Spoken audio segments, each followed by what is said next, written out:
اللہ وبرکاتہ۔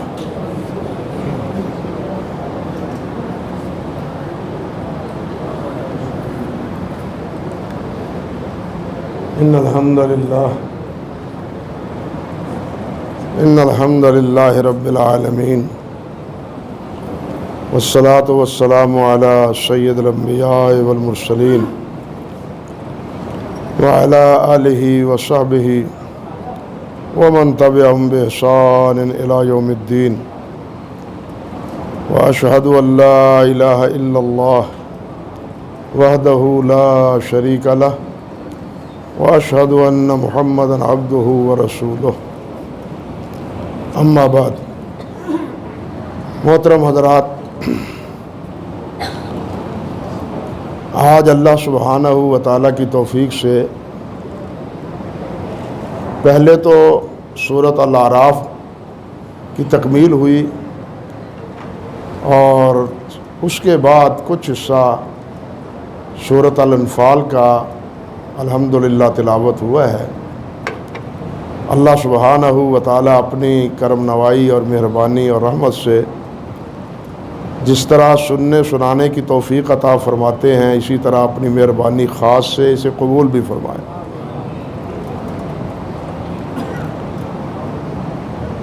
یہ سورت الانعام کی طرح مکی سورت ہے۔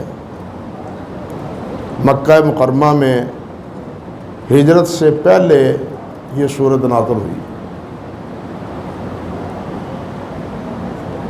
دور وہ تھا جس طرح کل میں ذکر کر رہا تھا کہ مشرکین مکہ نبی علیہ السلام کے بارے میں آخری فیصلہ کرنے پر تل گئے تھے، اور وہ یہ منصوبہ بنا رہے تھے کہ آئے روز کی یہ مصیبت ختم کر دی جائے، اور نبی علیہ السلام کو سارے قبائل عرب مکہ مکرمہ کے مل کے شہید کر دیں، حملہ آور ہوں، اور ہمارا ان کے ساتھ جو مسئلہ ہے وہ ختم ہو جائے۔ یہ پلاننگ ان کی بن رہی ہے۔ اسی اثناء میں یہ سورۃ الاعراف جو ہے وہ نازل ہوتی ہے، جس میں اللہ رب العزت نے 6 انبیاء اور ان کے مخاطبین 6 قومیں، ان کے انجام سے انہیں خبردار کیا ہے۔ حضرت نوح علیہ السلام، حضرت ہود، حضرت صالح، حضرت شعیب، اور اسی طرح حضرت موسیٰ علیہ السلام۔ موسیٰ علیہ السلام کا تذکرہ تفصیلاً ہے، اور باقی انبیاء اور ان کی قوموں کا تذکرہ جو ہے نا وہ اختصاراً ہے۔ اور ان واقعات سے دراصل اشارہ اور تنبیہ کرنا یہ مقصود تھا کہ آج جس طرح تم میرے نبی کے پیچھے پڑے ہوئے ہو اور انہیں ختم کرنے پر تلے ہوئے ہو، خبردار رہو، اس کا انجام بہت برا ہے۔ یہ ہیں پہلی قومیں جنہوں نے میرے انبیاء کی تکذیب کی، در پہ آزار ہوئے، تو پھر نتیجہ یہ ہوا کہ انہیں ہم نے صفحہ ہستی سے ہی مٹا دی، کوئی نام و نشان ان کا نہ بچا۔ اس لیے اہل مکہ تم بھی یہ بات سمجھ لو، اگر تم اسی ضد پر اور اسی منصوبے پر قائم رہے تو پہلی قوموں کی طرح تم بھی عزت نہیں پا سکو گے، ذلیل و رسوا ہوگے۔ یہ ہے ان واقعات کے اس پس منظر میں ان حضرات کے انبیاء کرام علیہ السلام کے واقعات اور ان کی قوموں کا تذکرہ، ان کی تباہی اور بربادی کی تفصیل۔ جہاں تک سورت کی ابتدا کا تعلق ہے تو ابتدا ہی میں اللہ سبحانہ و تعالیٰ نے اپنے نبی علیہ السلام کو پہلے مخاطب کیا ہے، اور فرمایا ہے کتاب انزل الیک فلا یکن من فی صدرک حرج منہ لتنذر بہ وذکری للمؤمنین۔ یہ اصل مقصد ہے قرآن مجید کے نزول کا، کہ ہم نے یہ قرآن نازل کر کے تمہیں کسی پشیمانی میں نہیں مبتلا کیا، آپ پر کوئی حرج وارد نہیں ہوا۔ مشکلات تو ہیں اس راہ میں، لیکن اس کا مقصد کیا ہے کہ لوگوں کو ڈراؤ اللہ کی نافرمانی سے، لوگوں کو اللہ کی نافرمانی سے ڈراؤ، اور مومنین جو ہیں ان کے لیے نصیحت کرو، کیونکہ جو منکرین ہے وہ تو نصیحت قبول کریں گے ہی نہیں۔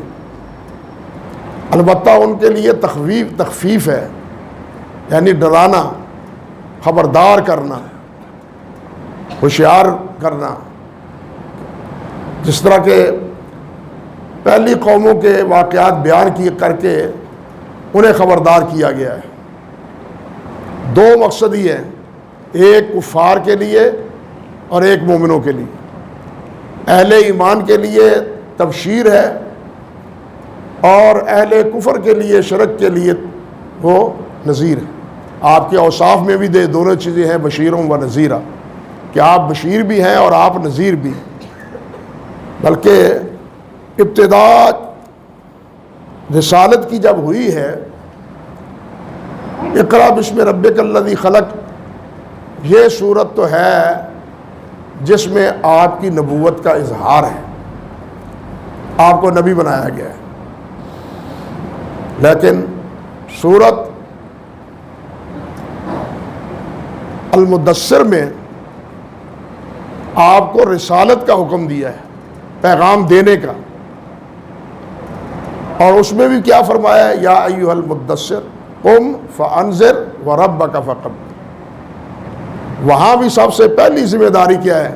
قم فانذر، اٹھے اور ان منکرین کو، ان متکبرین کو خبردار کر دو، ڈراؤ کہ تم کس طرف چل رہے ہو، کن کی پوجا کر رہے ہو، کن کی پرستش کر رہے ہو۔ وَرَبَّكَ فَكَبِّرْ، اور اپنے رب کی کبریائی بیان کرو کہ سب سے بڑا اللہ وحدہ لا شریک ہے، باقی سب چھوٹے ہیں۔ یہاں بھی یہی بات اللہ ذوالجلال والاکرام نے گویا فرمائی ہے کہ ہم نے یہ کتاب اس لیے نازل کی ہے تاکہ آپ جو مومن ہیں ان کو نصیحت کریں، تاکہ وہ نصیحت پر عمل کریں، اور یہ کفار جو ہیں وہ ان کے لیے کیا ہے؟ یہ قرآن مجید وہ ڈرانے، دھمکانے، خبردار کرنے کے لیے کہ تم اپنی شرارتوں سے، حماقتوں سے، اپنے انکار سے باز آ جاؤ، ورنہ تمہارا بھی وہی انجام ہوگا جو پہلے ان قوموں کا ہوا ہے جنہوں نے ہمارے انبیاء کرام کی دعوت کا انکار کیا۔ یہ بات کہہ کے پھر اللہ ذوالجلال نے یہ بات ارشاد فرمائی، اتبعوا ما انزل الیکم من ربکم ولا تتبعوا من دونہ اولیاء، کہ اپنے رب کی اتباع کرو، اپنے رب کی فرما برداری کرو، اللہ کے علاوہ کسی اور کی تابع داری نہ کرو۔ نبی علیہ السلام کی تابع داری بھی اسی لیے ہے کہ اللہ نے نبی علیہ السلام کی تابع داری کا حکم دیا ہے، ورنہ حقیقتاً یہ تابع داری کس کی ہے؟ اطاعت کس کی ہے؟ اللہ رب العزت کی۔ انسان کا مالک اور خالق اللہ ہے، اس لیے انسان مکلف بھی اللہ کی حکمرانی اور اللہ کی عبادت کو ماننے کا ہے، نہ نبی علیہ السلام کی عبادت ہے، نہ نبی علیہ السلام کی اطاعت ہے۔ ذرا تسلی سے سنیں، اطاعت کا یہ مطلب نہیں کہ اطاعت ہے نہیں، اطاعت ہے، اللہ نے بار بار حکم دیا ہے، لیکن وہ اطاعت اللہ کے حکم کی بنا پر ہے، اللہ کے حکم کی بنا پر یہ اطاعت ہے۔ اللہ کے نبی اپنی اطاعت کا حکم دیتے ہیں تو اللہ نے انہیں حکم دیا ہے کہ میرے نبی تم اعلان کرو کہ میری اطاعت کرو، میری اطاعت کرو، یعنی گویا اللہ کے حکم سے نبی علیہ السلام کی اطاعت ہے۔ اسی لیے تو اللہ ذوالجلال نے فرمایا ہے کہ من یطع الرسول فقد اطاع اللہ، جو رسول کا اطاعت گزار ہے وہ اللہ کا اطاعت گزار ہے۔ اور یہ حقیقت، یہ اتھارٹی، یہ پوزیشن سوائے رسول کے کسی اور کی نہیں۔ یعنی سمجھیں کہ کوئی بھی ہے دنیا میں نبی کے علاوہ کوئی بڑے سے بڑا ہے، سب سے بڑا مرتبہ صدیق کا ہے، صدیقیت کا مرتبہ سب سے بڑا ہے نبوت کے بعد، پھر اس کے بعد محدث کا یا شہید کا مرتبہ ہے۔ حدیث میں ہے اور قرآن مجید میں حضرت ابوبکر صدیق کو صدیق کہا ہے، اور نبی علیہ السلام نے عمر فاروق رضی اللہ تعالیٰ عنہ کے بارے میں فرمایا کہ میری امت میں اگر کوئی محدث ہے تو وہ کون ہے؟ عمر فاروق۔ محدث سے مراد یہ ہے کہ اللہ رب العزت کی طرف سے ان کے دل میں ایک پیغام آ جاتا ہے اور وہ اس کا اظہار کرتے ہیں، جس طرح کہ حضرت عمر فاروق بھی فرماتے ہیں، بلکہ سیدہ عائشہ رضی اللہ تعالیٰ عنہا فرماتی ہیں کہ عجیب بات ہے، قرآن ہمارے گھر میں نازل ہوتا ہے لیکن مشورہ اسی مسئلے کے بارے میں پہلے عمر فاروق دے چکے ہوتے ہیں، پہلے یہی بات حضرت عمر فاروق کر چکے ہوتے ہیں، بعد میں اللہ سبحانہ و تعالیٰ اسی کے مطابق وہی باتیں قرآن بنا کے نبی کریم صلی اللہ علیہ وسلم پر نازل فرما دیتا ہے۔ محدث یہ ہے، لیکن اس کے باوجود بھی صدیقیت کا مرتبہ اس سے بالا تر ہے۔ صدیق کی کامل طباعت ہوتی ہے، صدیق اس لیے صدیق ہے کہ وہ تصدیق ہی کرتا ہے، بات سمجھے نا؟ صدیق وہ ہے جو نبی کی تصدیق ہی کرتا ہے، اور محدث وہ ہے جس کے دل میں اب ایک بات آتی ہے وہ بھی کہہ دیتا ہے، اگرچہ بعد میں اس کے دل میں آنے والی بات بسا اوقات کیا ہوتی ہے، وہ درست نہیں ہوتی۔ صلح حدیبیہ کے موقع پر حضرت عمر فاروق رضی اللہ تعالیٰ عنہ کی رائے کیا تھی؟ حضرت عمر فاروق کی رائے کیا تھی؟ بلکہ بہت سے صحابہ کی وہی رائے تھی جو حضرت عمر فاروق کی تھی۔ ایک صحابی کا فرمان ہے، وہ کہتے ہیں لوگوں اپنی رائے کا اعتبار نہ کیا کرو، میرے خیال میں ہے، مجھے یہ بات محسوس ہوتی ہے، ہم نے یہ بات سوچ کے دیکھ لیا اور اپنے آپ کو ذلیل کر لیا۔ کیوں؟ کہتے ہیں ہمارے دل میں یہ تھا جو صلح ہو رہی ہے ٹھیک نہیں ہو رہی، وہ کہتے ہیں یہ صلح ٹھیک نہیں ہو رہی، ہم یہ سمجھتے تھے، ہمارے خیالات میں یہ تھا کہ اتنی پستی، اتنی ذلت، اتنی رسوائی اور اتنی ذلت اور پستی پر اتر کر ہم یہ صلح کیوں قبول کریں؟ ہم سچے نہیں ہیں، ہم نبی کے ساتھی نہیں ہیں، آپ کو اللہ نے نبی نہیں بنایا، اللہ کے اشارے پر ہم یہاں نہیں آئے، پھر یہاں پسپا ہونے کا کیا مطلب؟ پسپا ہونے کا کیا مطلب؟ یہ کہتے ہیں، لیکن یہی بات جب حضرت عمر ابو بکر صدیق سے عمر کہتے ہیں یا دوسرے صحابی کہتے ہیں تو وہ کیا کہتے ہیں؟ وہ کہتے ہیں عمر سوچو، یہ جو صلح کر رہے ہیں وہ محمد الرسول اللہ ہیں، وہ صلح کر رہے ہیں، وہ اپنی مرضی سے صلح کس طرح کر رہے ہیں، ان کی صلح اللہ کی مرضی پر ہے۔ یہ ہے نبی کی تصدیق، بات سمجھے نا؟ یہ ہے نبی کی تصدیق کہ انہوں نے کوئی اللہ کے رائے کا تعلق، جیسے سے ابھی کہتے ہیں، وہ یہ تھا کہ جناب یہ تو ہزیمت، یہ تو پستی اور یہ پشیمانی کا سبب ہے، اس میں تو ذلت ہی ذلت ہے ہمارے لیے۔ کہتے ہیں بالخصوص جب صحابی قید کی صورت میں نبی علیہ السلام کے پاس پہنچا تھا، ہمارے لیے یہ معاملہ ناقابل برداشت بن گیا تھا۔ اللہ اکبر کبیر۔ سہیل بن عمر کا بیٹا اپنا ابو جندل وہ آیا تھا اور قید تھا، بیڑیاں پہنی ہوئی تھی، زنجیر پہنے ہوئے تھے، لیکن مکہ مکرمہ سے بھاگ کے، گھر سے باہر کے صلح حدیبیہ کی طرف کے میدان میں پہنچ گیا، جو گھر سے تقریباً 18-20 کلومیٹر کی مسافت پر ہے۔ حدیبیہ کا مقام مکہ سرزمین مکہ سے 18-20 کلومیٹر کی مسافت پر ہے۔ یہ بیڑیے پہنے ہوئے وہاں پہنچ گیا، صلح نامہ لکھا جا چکا ہے، اور اس میں یہ ہے کہ اگر ہمارا کوئی آدمی بھاگ کے تمہارے پاس چلا جائے واپس کرنا ہوگا۔ اور اگر تمہارا ہمارے پاس آ جائے ہم واپس نہیں کریں گے۔ کیسی عجیب شرط ہے۔ یہ آئے ہیں، بیڑیاں پہنی ہوئی ہیں، جولان لگے ہوئے ہیں، گھسیٹتے ہوئے آئے ہیں، حضور میری طرف دیکھو، اللہ اکبر کبیر، حضور میری طرف دیکھو، کس حالت میں یہاں پہنچا ہوں آپ کی خدمت میں۔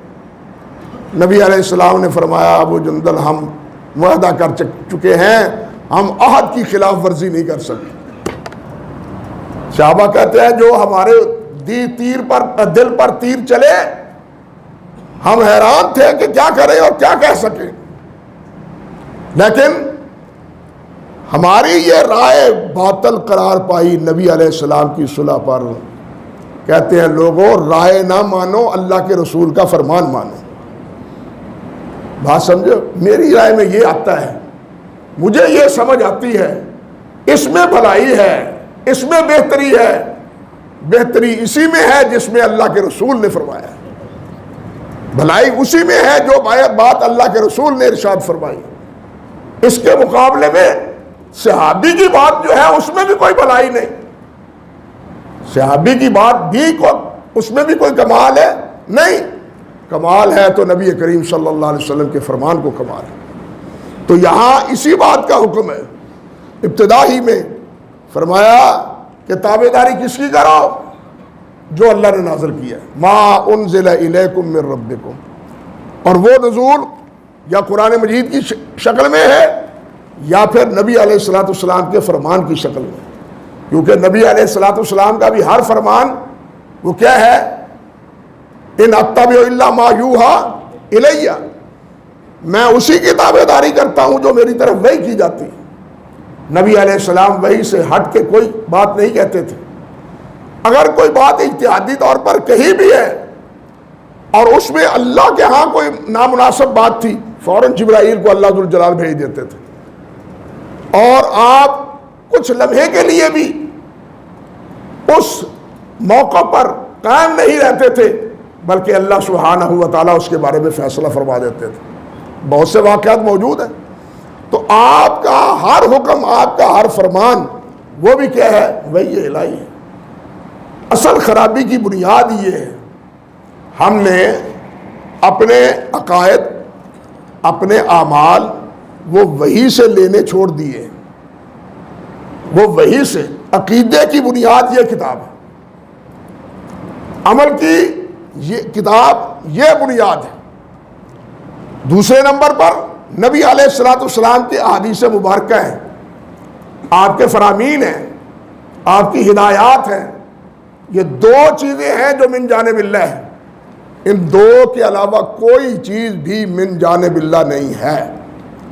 امام احمد بن حنبل رحمۃ اللہ علیہ سے کسی نے کہا، مسئلہ پوچھا، امام احمد نے جواب دیا، وہ کہتا ہے عبداللہ بن مبارک یوں فرماتے ہیں، عبداللہ بن مبارک یوں فرماتے ہیں اس مسئلے کے بارے میں۔ عبداللہ بن مبارک بہت بڑا نام ہے، بہت بڑا نام ہے، اللہ اکبر کبیر، اتنا بڑا نام ہے کہ ان کے شاگرد بیٹھتے ہیں، بیٹھنے کے بعد کہتے ہیں آؤ دیکھیں عبداللہ بن مبارک میں خوبیاں کیا کیا ہیں، کتنی خوبیاں ہیں۔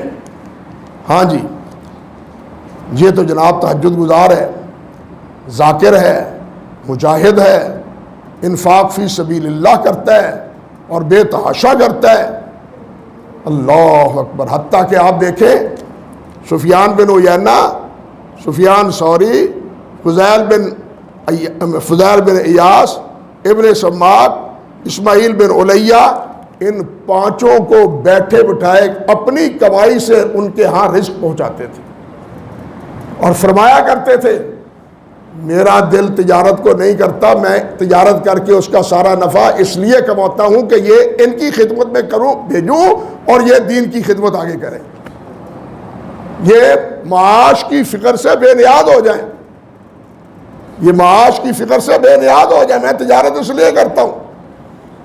لطیفے کی بات یہ ہے کہ وقت کی حکومت نے اسماعیل بن علیہ کو قاضی بنا دیا، قاضی بنا دیا، وہ درجہ منصب قضاء پر بیٹھ کے فیصلے کرنے لگے۔ عبداللہ بن مبارک رحمۃ اللہ علیہ کو پتہ چلا، انہوں نے ایک خط لکھا، اشعار میں خط لکھا، اینا روایاتوں کا ابن عون وابن سیرین، اور فیصلے کرنے بیٹھ گئے ہو مسجد میں بیٹھ کے جو کہا کرتے تھے ان اسماعیل ابن علیہ ان ابن عون ان حدثنا فلاں ان رسول اللہ، وہ کہاں گیا مسئلہ؟ جب یہ خط پڑھا ابن علیہ نے مستعفی ہو کے پھر مسجد میں آ کے مصلی پر بیٹھ گئے۔ یہ تھے اسماعیل عبداللہ ابن مبارک رحمۃ اللہ علیہ، یعنی ہر وصف میں جہاد فی سبیل اللہ، انفاق فی سبیل اللہ، تہجد گزار، عبادت گزار، ذاکر، شاکر، صابر، کہتے ہیں جتنے بھی اوصاف ہو سکتے ہیں بھلائی اور نیکی کے، ان میں کوئی ایسا وصف نہیں تھا جو عبداللہ بن مبارک میں نہیں، سوائے ایک وصف کے کہ انہیں نبی علیہ السلام کی زیارت نصیب نہیں تھی۔ صحابہ میں اور عبداللہ بن مبارک میں فرق یہ تھا کہ صحابہ کو آپ کی زیارت اور دیدار کا شرف تھا، نیکیوں میں یہ کم نہیں ہے۔ انہوں نے بھی نیکی کے وہی سارے کام کیے ہیں جو صحابہ کرام رضوان اللہ علیہ اجمعین نے کی۔ یہ تھے عبداللہ بن مبارک رحمۃ اللہ علیہ، جو فرماتے تھے کہ میں یہ تجارت اس لیے کرتا ہوں کہ یہ سارے کھائیں ہیں اور میں کما کے ان کے گھر میں پہنچاؤں۔ یہ بھی خوش قسمتی ہے۔ امام بخاری رحمۃ اللہ علیہ کے استاد ہیں، ان کا نام ہے عبید بن یعیش، امام بخاری کے استاد ہیں عبید بن یعیش رحمۃ اللہ علیہ۔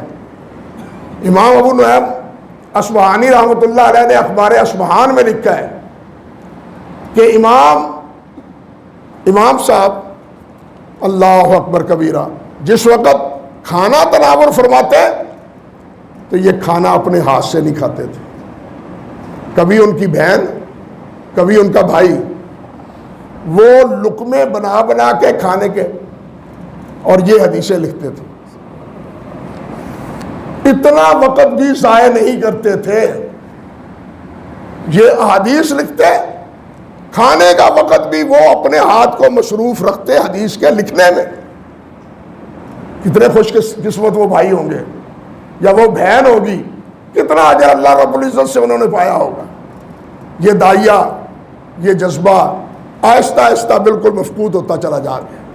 یؤثرون علی انفسہم ولو کان بہم خصاصہ، یہ باتیں اب کرنے کی رہ گئی ہیں، سنانے کی رہ گئی ہیں، کرنے کی نہیں رہی۔ یہ باتیں سنانے کی رہ گئی ہیں، کرنے کی نہیں رہی، فرق یہ پڑ گیا۔ تو عرض کرنے کا مقصد تھا کہ بھائی اصل بنیاد وحی الہی ہے، اصل بنیاد وحی الہی ہے۔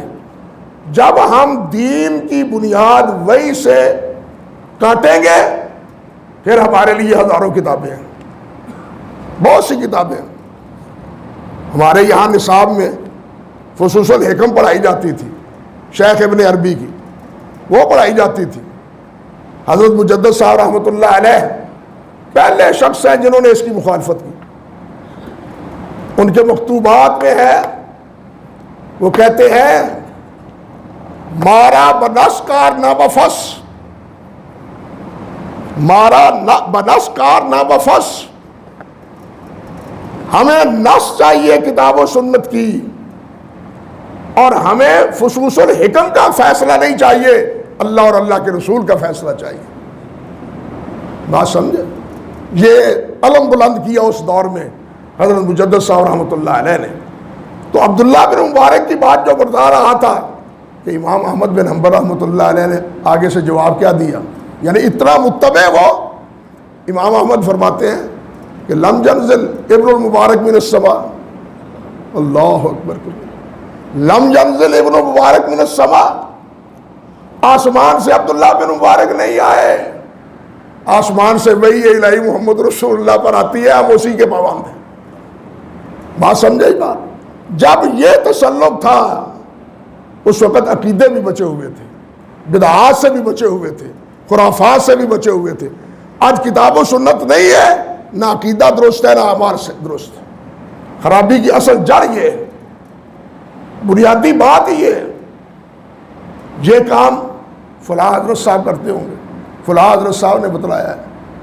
آپ دیکھیں وہ واقعات میرے سامنے ہیں کہ لوگ قربانی نہیں کرتے، لیکن بڑی 11ویں کا بکرا ہر سال ذبح کرنا ہے۔ یہ میرے پڑوس میں واقعہ ہوتا تھا، گاؤں میں پڑوس میں واقعہ ہوتا تھا۔ بابا جی بڑے اہتمام سے بکرا سال بھر پالتے، قربانی کے قریب نہیں جاتے تھے۔ اب مجھے بتلایا، وہ جو کل بات کر رہا تھا، بے ربہم یعدلون، بے ربہم یعدلون، اللہ کے ساتھ برابری، اس سے علاوہ اس سے بڑی اور برابری کیا ہوگی کہ اللہ کے نام پر تو قربانی کرنی نہیں جس کا اللہ نے حکم دیا ہے، لیکن جناب 11ویں والا بابا جو ہے نا اودا بکرا ضرور دینا ہے۔ بتلائیے بیڑا غرق نہیں ہوگا تو کیا ہوگا؟ یہ سبب کیا ہے؟ یہ سبب یہی ہے کہ ہم نے وحی الہی کا ساتھ چھوڑا ہے، وحی الہی سے ہم نے رخ موڑا ہے۔ جب تک ہم اپنے آپ کو وحی الہی کے پابند نہیں کرتے اس وقت تک کیا ہے، ہم نہ عقیدہ درست کر سکتے ہیں نہ عمل درست کر سکتے۔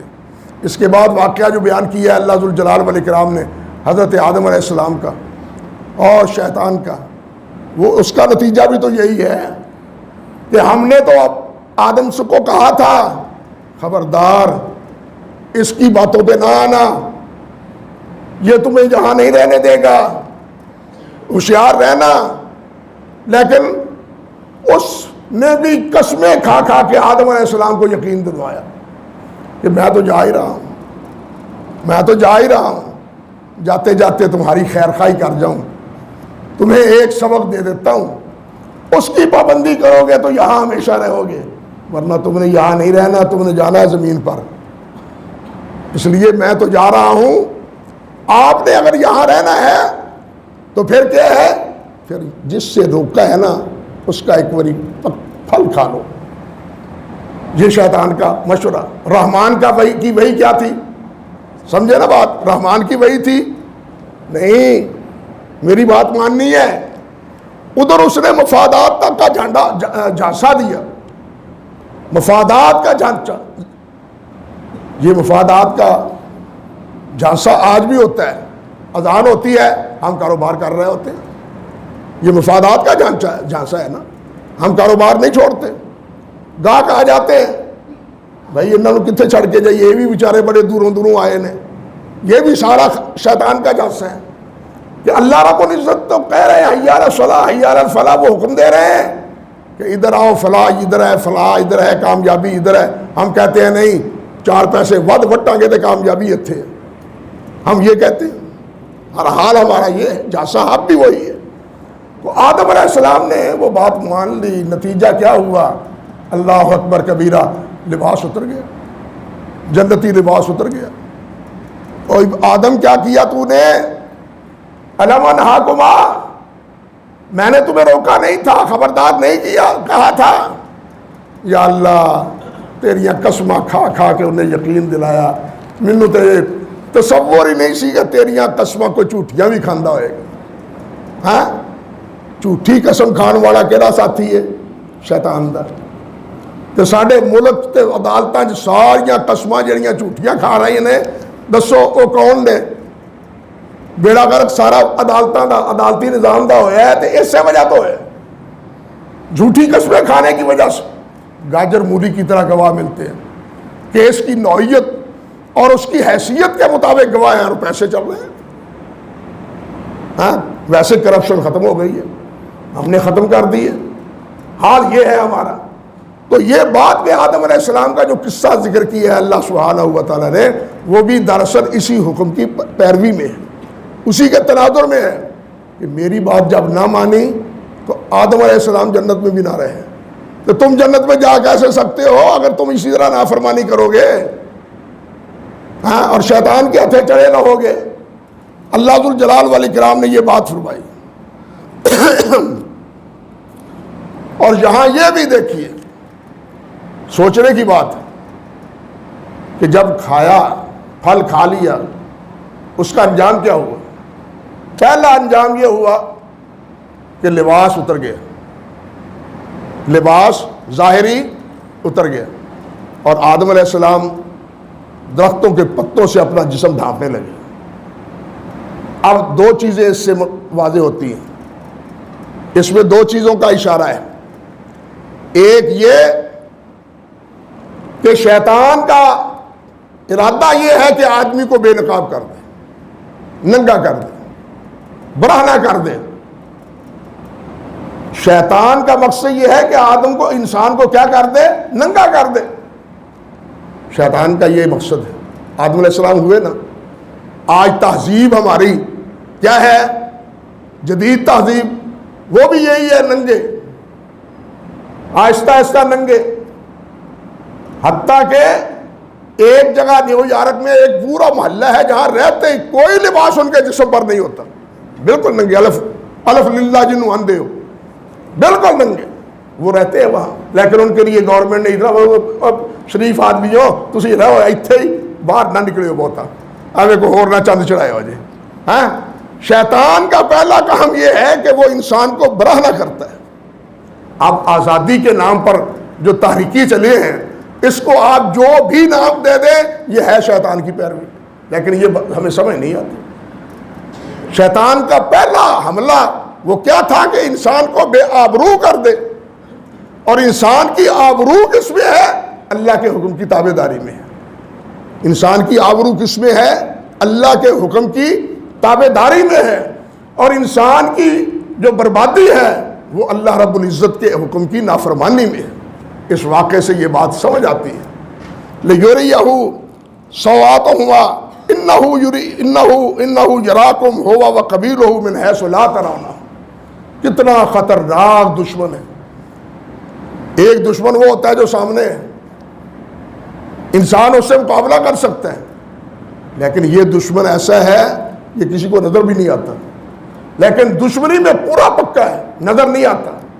اب ایسے دشمن سے بچنا یہ بہت مشکل ہے، اور وہ اسی وقت انسان سے بچ سکتا ہے جب وحی الہی کی تابع داری کرتا رہے، ورنہ یہ تو گسر پسر ان الشیاطین لیوحون الی اولیائہم، قرآن کہتا ہے ان الشیاطین لیوحون الی اولیاء، شیطان وسوسے ڈالتے ہیں، جس طرح آدم کے ڈالا نا، یہاں بھی کانا پھوسی کرتا ہے، شیخ کی تائید میں، بدعات کی تائید میں، نئے نئے اعمال کی جن کا کوئی جواز کتاب و سنت میں نہیں ہے، جن کا کوئی جواز کتاب و سنت میں نہیں ہے، وہ اعمال جھانسا دیتا ہے اور انسان ان خرافات میں الجھ جاتا ہے۔ نتیجہ کیا ہوتا ہے کہ وہی الہی سے نکل جاتا ہے۔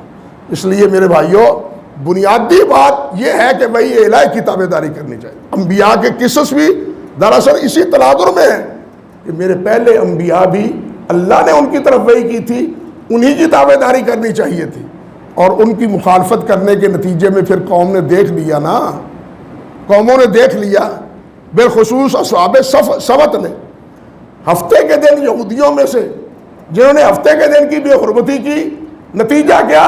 اللہ ذوالجلال نے انہیں سور اور بندر بنا دی، شکلیں تبدیل کر دی، ان کی حلیے بگڑ گئے، یعنی شیطان کی پیروی میں ان کے حلیے بگڑ گئے جب انہوں نے وحی الہی کی مخالفت کی۔ یہ انجام، اس انجام سے وہ دو چار ہوئے، اور پھر اللہ سبحانہ و تعالیٰ نے اسی صورت میں نبی علیہ السلام کو بھی تسلیاں دی ہیں، اور صاف صاف کہا ہے کہ تمہاری نجات کی ایک ہی راہ ہے، اور وہ ہے میرے نبی محمد رسول اللہ کی پیروی۔ اسی صورت کے رکوع نمبر 9 میں کہ ایک ہی راہ ہے اور کوئی راستہ نہیں، اور وہ ہے میرے نبی کی تابع داری اور میرے نبی کی فرم برداری میں۔ اگر اس راہ سے تم ہٹو گے تو کبھی بھی تم اللہ کے ہاں سرخرو نہیں ہو پاؤ گے۔ یہ بھی اللہ ذوالجلال نے، پھر توحید کے دلائل بھی یہاں اللہ ذوالجلال نے اس صورت میں دیے۔ اللہ سبحانہ و تعالی ہمیں قرآن سمجھنے کی توفیق بھی دے، وحی الہی کو کی اہمیت سمجھنے کی بھی توفیق دے، اور وحی کے قدر جو ہے، صحابہ کرام کیوں روتے تھے نبی علیہ السلام کے انتقال پر؟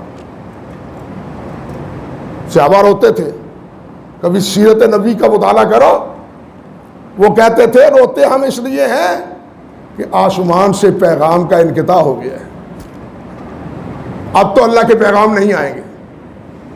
اللہ کے پیغامات ہماری رہنمائی کے لیے جو آتے تھے آج بند ہو گئے۔ اس کا احساس تھا صحابہ کرام، وہ تھے قدردان وحی کے، بات سمجھے نا، وحی کے وہ قدردان تھے، ہمیں اس کی کیا پرواہ، ہمارے لیے تو جو دل میں آیا ہم وہ کریں گے، نہیں، جو دل میں آیا وہ نہیں، بلکہ وہ کرے جو اللہ اور اللہ کے رسول صلی اللہ علیہ وسلم کی برداری میں اور تابعداری میں ہے۔ اللہ ذوالجلال اسی فکر کی ہمیں توفیق عطا فرمائے، کتاب و سنت کو سمجھنے کی بھی اور اس پر عمل کی بھی توفیق بخشے۔